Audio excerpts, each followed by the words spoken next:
Shalom, untuk mendengarkan firman Tuhan, marilah kita bersatu di dalam doa. Kasih karunia dan damai sejahtera dari Allah Bapa kita dan dari anaknya Tuhan Yesus Kristus kiranya menyertaimu sekalian. Amin. Ayat harian untuk kita pada hari Senin 22 Januari 2024. Tertulis di dalam surat 2 Timotius pasal 1 ayat 14.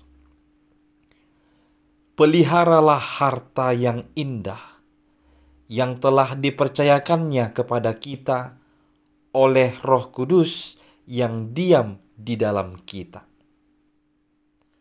Memelihara harta yang indah. Sering kita dengar dalam suatu acara perpisahan, ingatlah yang baik dan lupakanlah yang tidak baik. Artinya, jika ada perbuatan yang kurang baik selama ini, janganlah diingat. Tetapi perbuatan-perbuatan baik yang pernah ada, itulah yang diingat dan dilakukan di hari yang akan datang. Harta yang indah ialah ajaran yang sehat, ajaran Kristen yang dipercayakan kepada Timotius di dalam baptisan dan pendidikannya sebagai orang Kristen dan dalam tahbisannya sebagai seorang hamba Tuhan. Ajaran ini adalah harta yang indah yang tak ternilai harganya, yang akan memberi keuntungan tak terlukiskan kepada kita. Permata yang tak ternilai sebab ia menyingkapkan kepada kita kekayaan-kekayaan Kristus yang tak terselami. Ajaran ini untuk dijaga agar tetap murni dan utuh dan diteruskan kepada angkatan-angkatan kemudian. Peliharalah itu oleh Roh Kudus yang diam di dalam kita. Artinya, untuk menjaga kemurnian dan kesempurnaannya harus melibatkan dan meminta bantuan Roh Kudus. Kita tidak dapat memeliharanya dengan kekuatan kita sendiri, tetapi oleh naungan Roh Kudus. Hendaknya janganlah malu untuk menyaksikan Allah. Jangan malu memanggil nama Allah. Meskipun semakin banyak orang yang meninggalkan Allah, kita harus memelihara harta yang indah yang telah dipercayakannya kepada kita. Karena melalui itulah kita mengenal dan menerima anugerah dari Tuhan yang tak terselami. Kita harus mengajarkan kepada anak-anak agar nilai kekristenan tetap hidup, dan libatkanlah Roh Kudus agar Roh Kudus tinggal di dalam kita.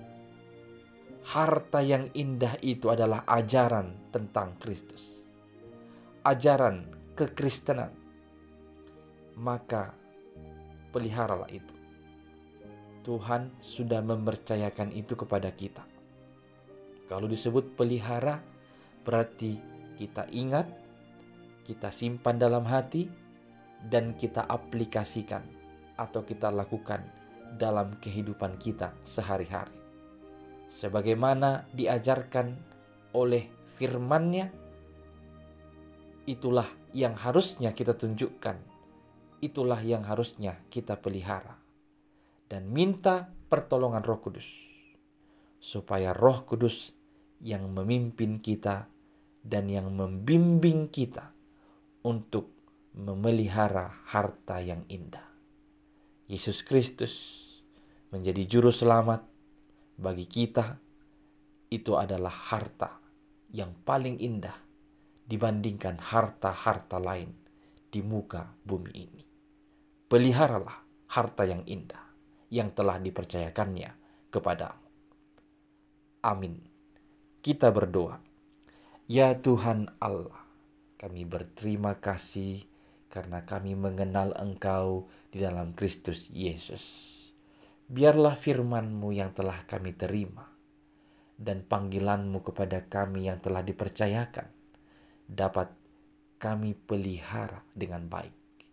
itu adalah harta yang indah bagi kami. Maka oleh pertolongan Roh Kudus-Mu, tolonglah kami supaya senantiasa memeliharanya sepanjang hidup kami. Dalam Kristus Yesus kami berdoa. Amin.